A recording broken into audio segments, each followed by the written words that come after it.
Hello students, आपका स्वागत है आपके प्यारे चैनल एम के अकेडमी 2.0 पर। तो डियर स्टूडेंट्स, इस वीडियो में आज हम सीखेंगे विकास के सिद्धांतों के बारे में। विकास का सिद्धांत यानी प्रिंसिपल्स ऑफ डेवलपमेंट यानी विकास के नियम। ये बहुत ही ज़्यादा इम्पोर्टेंट टॉपिक है परीक्षा की दृष्टि से, तो आप सभी बहुत ही ध्यान से इसको सुनिएगा और नोट कर लीजिएगा, क्योंकि ये हमारा शॉर्ट नोट्स है। इसमें हम कम शब्दों में ज़्यादा समझना चाहेंगे। इस टॉपिक से परीक्षा में 2-3 प्रश्न तो आते ही आते हैं, जो कि हमारे लिए बहुत ही ज़्यादा हेल्पफुल रहने वाले हैं। तो वीडियो को पूरा देखें, क्योंकि एग्ज़ाम ज़्यादा दूर नहीं है। जो बच्चे हमारे चैनल पर नए हैं तो वो हमारे चैनल को लाइक करें, सब्सक्राइब करें। तो चलते हैं प्रिंसिपल्स ऑफ डेवलपमेंट की ओर। और याद रखिएगा, वीडियो के अंत में कुछ प्रश्न दिए गए हैं इसी टॉपिक से संबंधित, इसी से रिलेटेड होगा जो भी प्रश्न होंगे, ताकि पता चले कि हमने इस टॉपिक को कितना समझा है। ठीक है, चलते हैं। बाल विकास के सिद्धांत। बालक के विकास के सिद्धांत तो कह रहा है कि बालक के शारीरिक, मानसिक एवं अन्य प्रकार के विकास कुछ विशेष प्रकार के सिद्धांतों पर आधारित हुए प्रतीत होते हैं। इन सिद्धांतों को बाल विकास का सिद्धांत कहा जाता है। बाल विकास के कुछ प्रमुख सिद्धांत एवं उनका विवरण निम्न है। चलते हैं निम्न की तरफ। फर्स्ट सिद्धांत बता रहे हैं कि निरंतरता का सिद्धांत, प्रिंसिपल्स ऑफ कंटिन्यूटी। बाल विकास के सिद्धांत के अनुसार यह बिना अवरोध के निरंतर चलने वाली प्रक्रिया है। कह रहे हैं कि माँ के गर्भ से ही यह प्रक्रिया प्रारंभ हो जाती है। जब बच्चा गर्भावस्था में होता है और मृत्यु पर्यंत चलती रहती है, यानी माँ जब तक के प्राण ना निकल जाए, मौत ना आ जाए, तब तक के जो है ये विकास चलता रहता है। एक छोटे से नगण्य आकार से अपना जीवन पर प्रारंभ करके हम सबके व्यक्तित्व के सभी पक्षों और शारीरिक, मानसिक, सामाजिक आदि का संपूर्ण विकास इसी निरंतरता के गुण के कारण भली भांति संपन्न होता रहता है। ठीक है। अब जो विद्वान है स्किनर के अनुसार विकास की प्रक्रियाओं का निरंतरता का सिद्धांत केवल इस तथ्य पर बल देता है कि शक्ति में कोई आकस्मिक परिवर्तन नहीं होता। अच्छा, अब हम थोड़ा सा इसको अपनी भाषा में अगर बात करें, थोड़ा आसान भाषा में बात करें, तो स्टूडेंट्स आपको आसानी से समझ आएगा। निरंतरता का जो सिद्धांत है उससे तात्पर्य है कि इस सिद्धांत के अनुसार विकास होता रहता है, चलता रहता है, कभी नहीं रुकता। याद रहे कि इस सिद्धांत को कभी ना रुकने वाला सिद्धांत भी कहा जाता है स्टूडेंट्स। और अगर हम और आसान करें तो यूँ समझ लें कि विकास एक सतत प्रक्रिया है जो माँ के गर्भ से प्रारंभ होती है और मृत्यु तक चलती है, जो कि इस सिद्धांत में आया हुआ है। ठीक है बच्चों, चलते हैं। तो आई होप कि ये निरंतरता का सिद्धांत जो है हमारे समझ में आ गया होगा। एक लाइन में समझ लें कि जो है हम जब से पैदा होते हैं और जब तक कि मर न जाए तब तक कि जो है चलता रहता है विकास। ठीक है, चलते हैं नेक्स्ट पर। कह रहा है कि विकास की विभिन्न गति का सिद्धांत। डगलस एवं हॉलैंड ने इस सिद्धांत का स्पष्टीकरण करते हुए लिखा है, विभिन्न व्यक्तियों के विकास की गति में विभिन्नता पाई जाती है। ठीक है, और यह विभिन्नता विकास के संपूर्ण काल में यथावत बनी रहती है, जैसे कि तैसी बनी रहती है। उदाहरण, जो व्यक्ति जन्म के समय लंबा होता है वह साधारणतः बड़ा होने पर भी लंबा रहता है, और जो छोटा होता है वह साधारणतः छोटा रहता है। अगर थोड़ा सा और आसान में करें, इस सिद्धांत से हमें पता चलता है कि विकास की गति की अवस्था में अलग अलग रहती है, विभिन्न और भिन्नता पाई जाती है। ठीक है, सिद्धांत जो बताता है कि वो ये बताता है कि शैशवावस्था में बालक का विकास तीव्र होता है, फिर बाल्यावस्था में बालक का विकास जो है धीमा हो जाता है, मंद हो जाता है, लेकिन फिर से किशोरावस्था में बालक का विकास दोबारा तीव्र हो जाता है। तो हमें पता यह चलता है बच्चों कि जो हमारा विकास है वो अप डाउन होता रहता है, कम ज़्यादा, घटता बढ़ता रहता है। ठीक है, एक जैसा नहीं होता बच्चों। ठीक है, तो आई होप कि ये जो है आप इसको समझ गए होंगे। चलते हैं नेक्स्ट पर, विकास क्रम का सिद्धांत। ठीक है बच्चों, इस सिद्धांत के अनुसार बालक का गामक और भाषा संबंधी आदि विकास एक निश्चित क्रम में होता है। शर्ले, गैसेल, पियाजे, इमेज, ये सारे विद्वान हैं आदि की परीक्षाओं ने यह बात सिद्ध कर दी कि 32 से 36 माह का बच्चा बालक वृत्त यानी सर्कल को उल्टा, 60 माह का बालक सीधा और 72 माह का बालक जो है फिर से उल्टा बनाता है। इसी प्रकार जन्म के समय यह केवल रोना जानता है। 3 माह में वह गले से एक विशेष प्रकार की आवाज़ निकालने लगता है। ठीक है, तो जो है 3 माह में वह गले से एक विशेष प्रकार की आवाज़ निकालने लगता है। ठीक है, विकास क्रम का जो सिद्धांत कहता है कि हर जीवित प्राणी विकास के एक क्रम का पालन करता है। ठीक है, या यूं कह लें कि हर प्राणी विकास के एक स्वरूप का अनुसरण करता है। ठीक है, हाँ, जैसा कि इन्होंने बताया वो 3 माह में ये करेगा, 6 माह में ये करेगा, 10 माह में ये करेगा। ठीक है, आई होप कि आप समझ गए होंगे। चलते हैं नेक्स्ट पर, विकास दिशा का सिद्धांत। इस सिद्धांत के अनुसार बालक का विकास सिर से पैर की दिशा में होता है।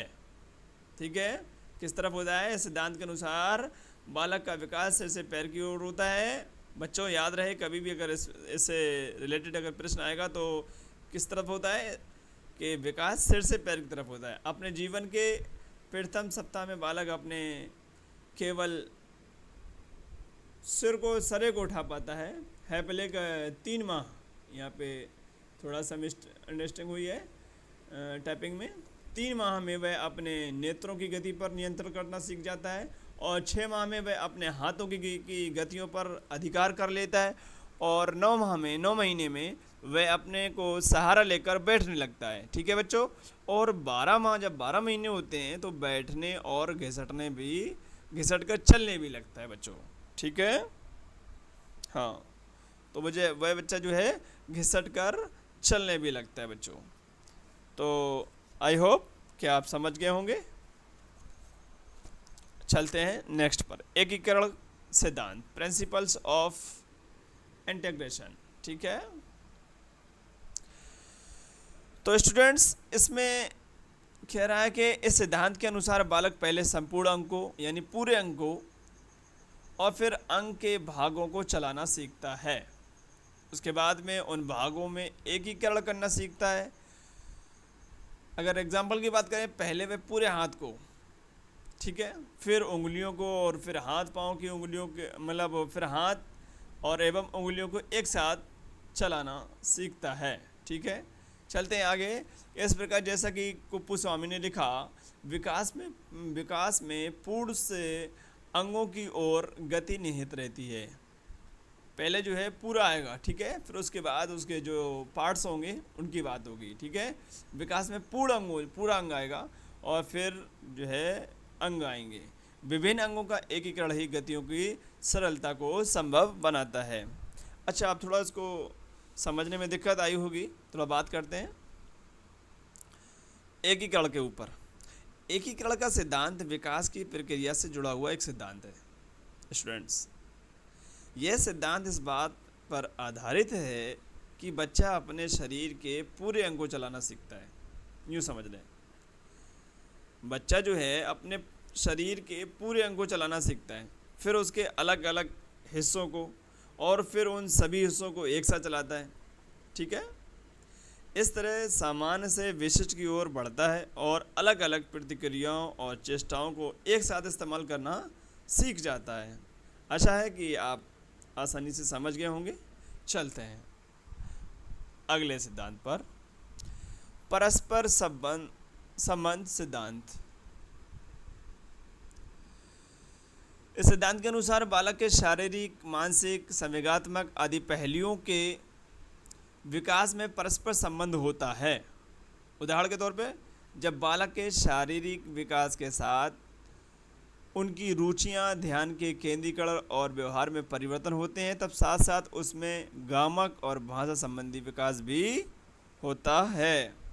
ठीक है बच्चों, परस्पर सिद्धांत बाल विकास के सिद्धांत में परस्पर सिद्धांत का जो सिद्धांत है वो किसने दिया था? अगर यही प्रश्न पूछ लिया, हमने कहा कि ये जो है बहुत महत्वपूर्ण टॉपिक है। एग्जामिनर हमें किधर से भी कोई सा भी प्रश्न दे सकता है। अगर एग्जामिनर हमसे ये पूछ ले कि ये जो सिद्धांत है ये किसने दिया है, परस्पर संबंध का सिद्धांत, तो स्टूडेंट्स ये जो सिद्धांत दिया था थॉर्नडाइक ने। किसने दिया था? थॉर्नडाइक ने। ये वो बहुत बड़े विद्वान हैं। थॉर्नडाइक इसमें हमें बताते हैं कि बालक के सभी विकास एक दूसरे से परस्पर संबंधित हैं, यानी एक दूसरे पर डिपेंड है। ठीक है, यदि एक भी विकास सही रूप से नहीं हो पाता तो बालक का संपूर्ण विकास नहीं हो पाएगा। ठीक है, हाँ। तो ये जो है जितने भी बता रहे हैं कि यदि सभी पहलू जो है ये जो बता रहे हैं, देखें हम अंडरलाइन कर देते हैं थोड़ा सा, ये देखें। ठीक है, पहलू का विकास जो है सारे एक दूसरे पर डिपेंड है। ठीक है, चलते हैं नेक्स्ट पर। अच्छा, अब चलते हैं वैयक्तिक विभिन्नताओं का सिद्धांत। ठीक है, कह रहा है कि इस सिद्धांत के अनुसार प्रत्येक बालक और बालिका के विकास का अपना स्वयं का स्वरूप होता है, खुद का अपना अलग होता है एकदम। इस स्वरूप में वैयक्तिक भिन्नताएं पाई जाती। एक ही आयु के दो बालक में या दो बालिकाओं में शारीरिक, मानसिक, सामाजिक आदि विकास में वैयक्तिक भिन्नताओं का उपस्थित स्पष्ट रूप से दृष्टिगोचर होता है। आसान भाषा में कहें, हाँ, व्यक्तिगत भिन्नता जो है, इसका जो सिद्धांत है, बाल विकास का एक सिद्धांत है, इसका कारण यह है कि हर बच्चे का विकास अलग अलग गति से होता है। भाई दो बच्चे हैं, चाहे वो एक ही माता पिता के क्यों ना हो, दो बच्चे हैं तो उन दोनों का जो विकास है ना अलग अलग होगा। व्यक्तिगत भिन्नता का मतलब है कि लोग कई तरह से एक दूसरे से अलग होते हैं, एक ही तरह से नहीं, कई तरह से अलग अलग होते हैं। यह अंतर कई तरह के हो सकते हैं। वो जो डिफेंस है वो किसी भी तरह का, शारीरिक तौर पे भी अंतर हो सकता है, मानसिक तौर पे भी अंतर हो सकता है। ठीक है, मानसिक तौर पे भी भिन्नता पाई जा सकती है और गत्यात्मक भी हो सकती है और क्षमता के अनुसार भी जो है एक दूसरे से भिन्नता पाई जा सकती है। ठीक है, तो जो है ये जो सिद्धांत कह रहा है जो है एक दूसरे में जो है भिन्नताएं पाई जाती हैं। ठीक है, हाँ, तो आई होप कि आप समझ गए होंगे। चलते हैं अगले सिद्धांत पर, समान व विशिष्ट प्रतिक्रियाओं का सिद्धांत। इस सिद्धांत के अनुसार बालक का विकास सामान्य प्रतिक्रियाओं की ओर होता है। उदाहरण के तौर पर नवजात शिशु अपने शरीर के किसी एक अंग का संचालन करने से पूर्व अपने हाथों को समान रूप से चलाता है। हलॉक का कथन है कि विकास की अवस्थाओं में बालक की प्रतिक्रियाएं विशिष्ट बनने से पूर्व समान की ओर होती हैं। तो इसमें कुछ ज़्यादा था नहीं, इस बारे में हम पहले ऊपर भी समझा चुके हैं। ठीक है, अगर इससे कोई रिलेटेड कोई प्रश्न आता है तो ऊपर हम इस पर बहुत अच्छे से डिस्कस कर चुके हैं। चलते हैं अगले के ऊपर, वंशानुक्रम और वातावरण की अंतःक्रिया का सिद्धांत। जितने भी अभी जो हमने सिद्धांतों के ऊपर डिस्कस किया है, बातचीत की है, जो हम लोगों ने समझा है, सबसे ज़्यादा अगर इम्पोर्टेंट है तो ये है, सबसे ज़्यादा जो इम्पोर्टेंट है वो ये है। ये जो यूँ मान लीजिए अगर इससे रिलेटेड कोई भी प्रश्न दो आ रहे हैं या तीन पूछ रहा है पेपर में, तो दो इससे आने ही आने हैं, दो नहीं आए तो एक तो आना ही आना है, 100% आना है। ठीक है, वंशानुक्रम और वातावरण अंतःक्रिया का सिद्धांत। तो बच्चों इसमें कह रहा है, इस सिद्धांत के अनुसार बालक का विकास न केवल वंशानुक्रम के कारण होता है और न ही वातावरण के कारण होता है, बल्कि दोनों की अंतःक्रिया के कारण होता है। अच्छा बच्चों, थोड़ा सा इसे एक्सप्लेन करें क्योंकि ये बहुत ज़्यादा इंपॉर्टेंट है। बात करते हैं कि वंशानुक्रम एवं वातावरण की अंतःक्रिया का जो सिद्धांत है, इस सिद्धांत के अनुसार वंशानुक्रम और वातावरण एक दूसरे के गुणनफल हैं। ठीक है, मतलब किसी भी बाल के विकास में वंशानुक्रम वातावरण दोनों का विकास पूर्ण होगा तभी बालक का विकास होगा, केवल एक से नहीं होने वाला है। ठीक है, केवल जो है एक से नहीं होने वाला है। अच्छा, पहले हम बात करते हैं अनुवांशिकता और वातावरण। जो हमने ऊपर देखा, अनुवांशिकता और वातावरण, ये अनुवांशिकता रहा ये वाला, ठीक है, और ये रहा वातावरण। इसको हम समझें, अनुवांशिकता क्या होता है बच्चों। तो स्टूडेंट्स, जो अनुवांशिकता होता है वो होता है गुणों का स्थानांतरण। ठीक है, जो हम अपने माता पिता या पीढ़ी दर पीढ़ी से जो हम प्राप्त करते हैं, जैसे कि अगर फॉर एग्जांपल बात करें, जैसे कि रंग, हमारे माता पिता का रंग भूरा था तो हम भी भूरे हुए, ठीक है। या कुछ बच्चे जो है काले होते हैं, उनके माँ बाप भी काले होते हैं, तो उनके माँ बाप से जो है कुछ गुण जो है जो मिलते हैं, उन्हीं को जो है अनुवांशिकता कहते हैं, ठीक है। और यह रूप जो है शारीरिक भी हो सकता है, गठन भी हो सकता है, ऊंचाई भी हो सकता है, ठीक है, किसी भी रूप में हो सकता है, तो इसे बोलते हैं अनुवांशिकता। क्या बोलते हैं? अनुवांशिकता, ठीक है। अच्छा, अगर एग्जामिनर ये बात पूछ ले कि अनुवांशिकता का पिता किसे कहा जाता है, शायद हो सकता है ये प्रश्न आ जाए, तो स्टूडेंट्स आपका क्या उत्तर होगा कमेंट में बताएं। चलिए हम बता देते हैं कि अनुवांशिकता जो पिता कहा जाएगा वो कहा जाएगा मेंडल को, ठीक है। इन्होंने प्रयोग किया था 1856 में मटर के पौधों पर, ठीक है। चलें, दूसरी बात समझते हैं, अब ये हो गया वंशानुक्रम, ठीक है। अब चलते हैं वातावरण का। वातावरण क्या चीज़ है? वातावरण वह बाहरी शक्ति है जो मनुष्य को प्रभावित करता है। इसे जो है पोषण के भी नाम से जानते हैं। और ये किस किस तरह के हो सकता है, जैसे कि मान लें शारीरिक विभेद शारीरिक तौर पे भी हो सकता है, ठीक है। जैसे कि आपने देखा होगा कहीं के लोग गोरे होते हैं, कहीं के काले होते हैं, ये सब वातावरण के प्रभाव होता है। व्यक्तित्व पर भी प्रभाव पड़ता है, कहीं के लोग बड़े नरम होते हैं और कहीं के लोग बहुत ज़्यादा टफली होते हैं, ठीक है। सामाजिक और हमारी संस्कृतियों में भी बहुत ज़्यादा भिन्नता पाई जाती है, और ये सब जो है वातावरण का, इन्वायरमेंट का ही जो है प्रभाव होता है, ठीक है। और व्यवहारवादी बहुत सारी चीज़ें होते हैं जो हमारा बिहेव इन चीज़ों पे बहुत ज़्यादा डिपेंड करता है, जो हमारा एनवायरनमेंट, हमारा जो बिहेव जो है, मतलब वातावरण कैसा है। तो निचोड़ ये आता है कि जो दोनों का जो है मल्टीप्लिकेशन है, ऐसे मान लें वंशानुक्रम और वातावरण, ठीक है, दोनों के मिलने से और अंतः क्रिया करने से ही जो है बच्चे का विकास होता है, ठीक है। आई होप कि आप बहुत आसानी से समझ गए होंगे। चलते हैं कुछ प्रश्न कर लेते हैं जो कि हमको ये बताएगा कि हमने कितना समझा। प्रश्न है कि निम्नलिखित में से कौन विकास की विशेषताएं हैं? इन जो ऑप्शन ए बी सी दिया है, डी, इन चारों में से कौन है? तो विकास की विशेषताएं कौन होगा? ऑप्शन ए, विकास एक निरंतर प्रक्रिया है, विकास एक निरंतर प्रक्रिया है। और ऑप्शन बी कह रहा है कि विकास में क्रमिक परिवर्तन पाए जाते हैं। ऑप्शन सी कह रहा है विकास सामान्य से विशिष्ट की ओर होता है। और ऑप्शन डी कह रहा है सभी सही है। आपके अनुसार कौन सा सही होगा? कमेंट में शेयर करें।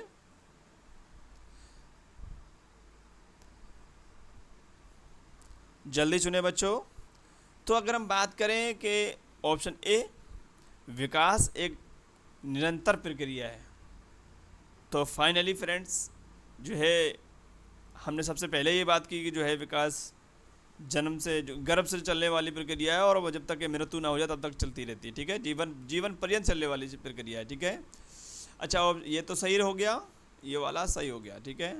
अब हम बात करते हैं ऑप्शन बी की, विकास में क्रमिक परिवर्तन पाए जाते हैं, बिल्कुल परिवर्तन पाए जाते हैं, ये भी बात सही हो गई। अब चलते हैं सी पर, विकास सामान्य से विशिष्ट की ओर होता है, ये भी सही है। तो जो सही उत्तर होगा वो होगा ऑप्शन डी। ओके, क्या होगा? Option D. चलते हैं नेक्स्ट प्रश्न पर। प्रश्न कह रहा है कि प्रश्न विकास की प्रक्रिया प्रारंभ होती है। विकास की प्रक्रिया प्रारंभ होती है स्टूडेंट्स, विकास की प्रक्रिया कहाँ से प्रारंभ होती है? गर्भावस्था से, बाल्यावस्था से, या शैशवावस्था से, या इनमें से कोई? आप अपना उत्तर चुनें। तो जिन बच्चों ने चुना है ऑप्शन ए वो बिल्कुल करेक्ट है, यानी कि इसका सही उत्तर होगा ऑप्शन ए। सॉरी, इसका जो सही उत्तर होगा वो होगा ऑप्शन ए, ये वाला। सॉरी, ये वाला, ठीक है। गर्भावस्था से। अब हम बात करते हैं, दो बालकों में समान मानसिक योग्यताएं नहीं होती, वह कथन किस मनोवैज्ञानिक ने दिया है? हॉरलॉक, यानी दो बालक हैं, उनमें समान जो है योग्यताएं नहीं होंगी, उनमें कुछ ना कुछ डिफरेंस जरूर होगा। पहले हम प्रश्न को समझें।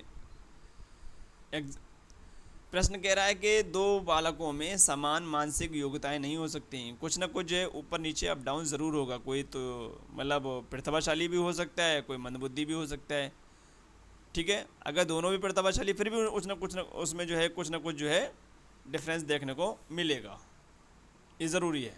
तो ये बात किसने कहा है? हॉरलॉक ने कहा है, सोरेनसन ने कहा है, सुरेश भटनागर ने कहा है, या किरो एवं किरो ने कहा है? तो बच्चों, जिन बच्चों ने चुना है ऑप्शन ए, वो बिल्कुल सही है, ठीक है। जिन बच्चों ने चुना है ऑप्शन ए, वो बिल्कुल सही है। ये किसने दिया था? हॉरलॉक ने, ठीक है। ये वाला ऑप्शन ए करेक्ट होगा। तो स्टूडेंट्स, आई होप कि आपको हमारा क्लास समझ में आया होगा। तो ऐसे ही वीडियो आगे पाने के लिए हमारे चैनल को लाइक करें, शेयर करें, ताकि और स्टूडेंट्स का भला हो सके। और आशा करता हूं कि जो इस टॉपिक को जो आज हमने डिस्कस किया है, अगर इससे रिलेटेड कोई भी प्रश्न आता है तो आप आसानी से उसका उत्तर कर पाएंगे, अपना बेहतर स्कोर कर पाएंगे, ठीक है। और फिर मिलते हैं अगली वीडियो पर। अपनी तैयारी करते रहिए और प्रैक्टिस करते रहिए, प्रैक्टिस व्यक्ति को महान बनाती है। फिर मिलते हैं अगले वीडियो पर, ठीक है। जय हिंद।